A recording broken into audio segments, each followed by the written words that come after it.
एक समय की बात है। जूनागढ़ नाम के गांव में हरिदास नाम का एक गरीब किसान अपनी पत्नी सुनीता और बूढ़ी माँ के साथ रहता था।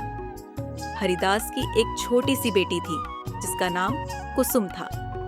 हरिदास अपने परिवार का भरण पोषण गांव के मुनिम जी के यहाँ मजदूरी करके किया करता था। हरिदास का घर का गुजारा बहुत मुश्किल से हो पाता था।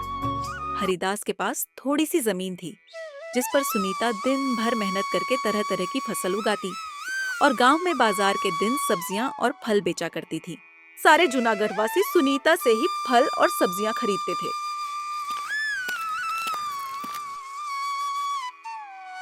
अरे सुनीता, कैसी हो? घर में सब ठीक तो है ना? और मुन्नी कैसी है? केशव काका, मैं ठीक हूँ और घर में भी सब ठीक ही है और कुसुम भी बिल्कुल ठीक है काका। और बताओ, आज बाजार कैसे आना हुआ और काकी कहाँ है? क्या बताऊँ सुनीता, तुम्हारी काकी किसी काम से दूसरे गांव गई है। इस कारण रसोई का सारा काम मुझे ही करना पड़ रहा है, तो सोचा क्यों ना आज बाजार से सामान लेता चलूं। अच्छा, तो यह बात है केशव काका। अच्छा सुनीता, तुम यह बताओ, टमाटर कितने रुपए किलो दे रही हो? रोज की तरह 20 किलो ही बेच रही हूँ काका। ऐसा करो सुनीता, मुझे 1 किलो टमाटर दे दो। क्यों नहीं काका, अभी देती हूँ। इतना कहकर सुनीता केशव काका को 1 किलो टमाटर दे देती और बदले में केशव काका से पैसे ले लेती है। सुनीता के खेत में एक पुराना कुआं भी था जो सालों भर सूखा ही रहता था। उस कुएं में एक बूंद भी पानी नहीं था। इस कारण सुनीता दूसरे गांव वालों के कुएं का पानी अपने खेतों की सिंचाई और खेती के लिए इस्तेमाल करती थी। अपने कुएं से पानी लेते देखकर कुएं के मालिक भानु प्रताप को सुनीता से बहुत जलन होती थी। एक दिन जब सुनीता अपने खेतों में मेहनत से काम कर रही थी, तभी वहां कुएं का मालिक भानु प्रताप आता है और सुनीता से कहता है, अरे सुनीता, कैसी हो? खेतों का काम कैसा चल रहा है? मैं ठीक हूँ भानु काका, खेतों का काम भी ठीक ही चल रहा है। मैं ये कह रहा था सुनीता कि मैं तुम्हें बहुत सालों से अपने कुएं का पानी देता आ रहा हूँ। अब मैं तुम्हें अपने कुएं का पानी नहीं दे सकता क्योंकि गर्मियों का समय आने वाला है और मेरे कुएं में पानी बहुत कम हो गया है। लेकिन भानु काका, अभी तो गर्मियों का समय आने में 2-3 महीने बाकी है। तब तक मैं अपनी खेतों का काम कैसे करूंगी? आप ही बताइए काका। मैं कुछ नहीं जानता सुनीता, ये तुम्हारी दिक्कत है, तुम अपना समझो। मैं तुम्हें अपने कुएं का पानी नहीं दे सकता।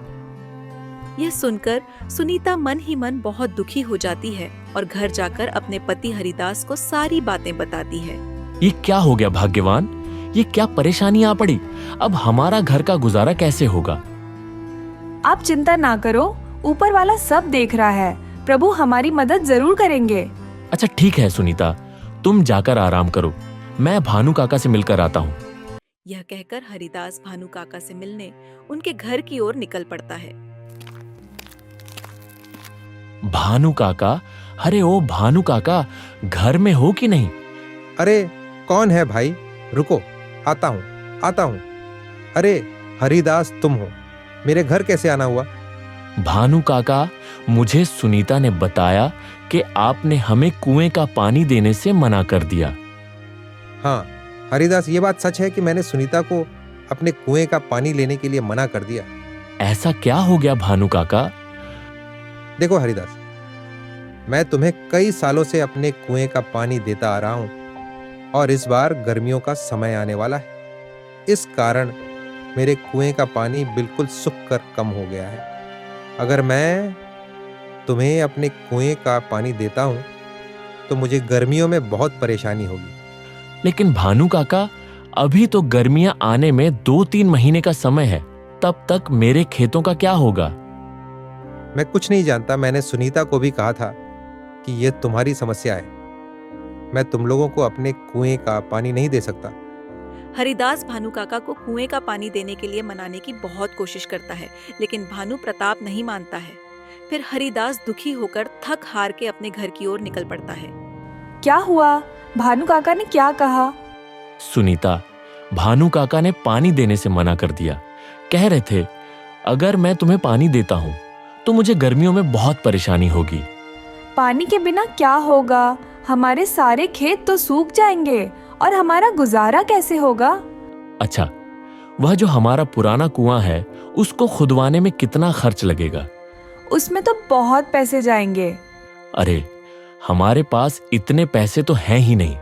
अच्छा, अगर मैं खुद से ही कुएं को खोद दूं तो? क्या आप कर लेंगे? हाँ, जब कुआं मिस्त्री कर सकता है तो मैं क्यों नहीं कर सकता? अच्छा, कल सुबह सुबह दोनों कुएं के पास चलेंगे। भाग्यवान, जाओ, मुझे बहुत भूख लग रही है। जाओ, घर में जो कुछ भी है वह फटाफट लेकर आओ। इतने ही बीच में उन्हें एक आवाज सुनाई देती है। यह किसकी आवाज है? दोनों बाहर निकलकर देखते हैं तो एक साधु महाराज उनके घर के बाहर भिक्षा मांगने के लिए खड़े होते हैं। बेटा, कुछ खाने के लिए है। मैंने 2 दिन से कुछ भी नहीं खाया है। अरे साधु महाराज, हम सब पहले से ही इतने गरीब हैं। हम जैसे तैसे करके अपना जीवन गुजार रहे हैं। ऐसे में हम तुम्हें कहां से दान दे सकते हैं? हरिदास की स्थिति देखकर बाबा जी समझ चुके थे और बोले, कोई बात नहीं बेटा, अब मैं चलता हूँ। किसी और के घर में भिक्षा मांगकर खा लूंगा। अरे सुनीता, हमारे घर में बाबा को देने लायक कोई भोजन है क्या? हमारे घर में बाबा को देने लायक कुछ भी नहीं है। केवल थोड़े से चावल थे जो तुम्हारे लिए बचा कर रखे थे। अगर वह बाबा को दे देंगे तो तुम्हें भूखा रहना पड़ेगा। भाग्यवान, जाओ और मेरे हिस्से का भोजन है वह जाकर बाबा को दे दो। लेकिन अगर मैंने आपके हिस्से का चावल बाबा को दे दिया तो तुम्हें भूखा रहना पड़ेगा। तुम उसकी चिंता मत करो भाग्यवान। वैसे भी अगर मैं बाबा को भूखा जाने दूं तो मेरे गले से भोजन नहीं उतरेगा। जाओ, वह भोजन लेकर आओ। हरिदास की पत्नी हरिदास के अनुसार हरिदास के हिस्से का भोजन बाबा को दे देती है। धन्यवाद बेटा, धन्यवाद। भले ही तेरे अभी बुरे दिन चल रहे हैं, मगर ऊपर वाला सब देख रहा है। वह एक दिन तेरी अवश्य सुनेगा। फिर अगले दिन सुबह सुबह दोनों हरिदास और उसकी पत्नी सुनीता अपने कुएं की खुदाई करने अपने खेत की ओर चल देते हैं। देखो सुनीता, देखो, हमारे कुएं में तो एक भी बूंद पानी नहीं है। हाँ जी, पता नहीं प्रभु हमारी कौन सी परीक्षा ले रहे हैं। फिर हरिदास कुएं में नीचे उतरकर कुएं की खुदाई शुरू कर देता है। थोड़े समय बाद अचानक से कुएं के एक पत्थर के अंदर से पानी निकलने लगता है। अरे, ये पानी कहां से आ रहा है? मुझे तो अपनी आंखों पर विश्वास ही नहीं हो रहा। मुझे तो लगता है कि ये सब मेरे अच्छे कर्मों का फल है जो मुझे मिला। भाग्यवान सही कह रही थी और बाबा जी भी सही कह रहे थे कि तुम्हारे कर्मों का फल तुम्हें अवश्य मिलेगा। ऊपर वाले ने मेरी सुन ली। अब मैं इस पानी से अपने खेत की सिंचाई अच्छी तरह से कर सकूंगा। हरिदास बहुत खुश हो जाता है और ऊपर जाकर सुनीता से कहता है, भाग्यवान, प्रभु ने हमारी सुन ली। नीचे पत्थर से पानी निकल रहा है। क्या आप सच कह रहे हो? भाग्यवान, प्रभु ने हमारी सुन ली। अब हमें खेती करने में कोई परेशानी नहीं होगी। तो दोस्तों, आपने देखा जो अच्छा कर्म करता है उसके साथ हमेशा अच्छा ही होता है।